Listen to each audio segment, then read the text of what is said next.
Buset, harga hak siar Piala AFF tahun 2024 tembus 46 miliar rupiah. TV Malaysia angkat tangan. Salah satu televisi yang ada di Malaysia bernama RTM alias Radio Televisi Malaysia lewat Dewan Pengarah RTM mengatakan tidak bisa menjanjikan untuk menyiarkan Piala AFF tahun 2024. Sebabnya harga hak siarnya terlalu mahal. Malaysia di Piala AFF 2024 ini yang paling semangat ya daripada Indonesia. Kabar terbaru, digadang-gadang TV Malaysia tidak bisa menyiarkan secara live pertandingan-pertandingan di Piala AFF karena terkendala dengan tarif hak siar untuk menyiarkan pertandingan-pertandingan di Piala AFF. Saat kita bicara AFF selaku Federasi Sepak Bola Asia Tenggara, ketika mendistribusikan hak siar AFF ataupun menjual hak siar AFF, menggandeng pihak ketiga. Nah, ketika aku meriset untuk hak siar Piala AFF tahun 2024,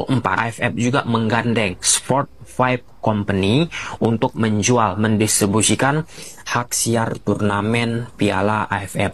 Dari klausul yang sudah disepakati oleh AFF dengan Sport 5, maka sistemnya paketan.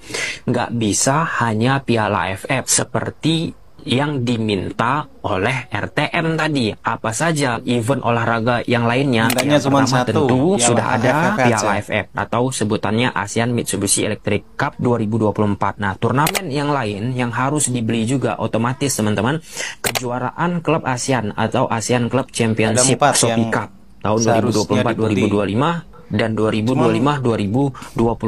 Kemudian turnamen ketiga, kejuaraan sepak bola wanita ASEAN atau ASEAN Women Championship. Kemudian turnamen yang keempat, kejuaraan sepak bola ASEAN usia di bawah 23 tahun atau kejuaraan ASEAN U23.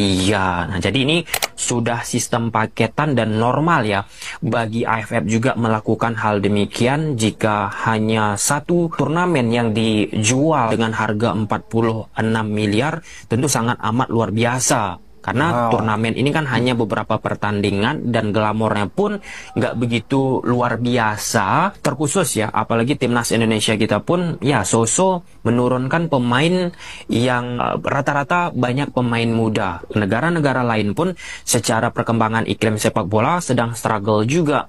Thailand struggle, sedang berupaya menemukan lagi iklim mereka, kekonsistensian mereka. Kemudian Vietnam pun sedang masa transisi dan lain sebagainya. Tentu itu sangat amat berpengaruh. Nah, jadi jika kita melihat apa yang dilakukan oleh AFF, salah satu langkah juga yang cukup cerdik ya, selain untuk bisa mempublikasikan lebih jauh event-event lain. Kalau kita bicara AFF saja atau ASEAN Mitsubishi Electric Cup, ya sudah familiar dari masa ke masa teman-teman, dan gengsinya pun sangat amat luar biasa. PR dari AFF selanjutnya bagaimana menaikkan ini posisi dari turnamen yang kedua tadi yang dimasukkan ke dalam klausul kerjasama ASEAN Club Championship Shopee Cup. Nah, ini kan sebagai bargaining position yang sangat amat krusial bagi AFF. Nggak bisa hanya bergantung kepada turnamen AFF saja, turnamen Piala ASEAN 2024 sebutannya sekarang teman-teman. Harus berpikir lebih luas untuk bisa menciptakan hal-hal baru untuk mendapatkan ya itu tadi bisnis industri yang proper dan oke. Lalu ada tadi turnamen yang ketiga, kejuaraan sepak bola wanita ASEAN. Ini pun menjadi hal yang sangat amat serius ya. Yang terpenting teman-teman, sebenarnya ini gambling ke depannya pada Federasi Sepak Bola Asia Tenggara. Ya, ada berita penting untuk pencinta timnas Indonesia.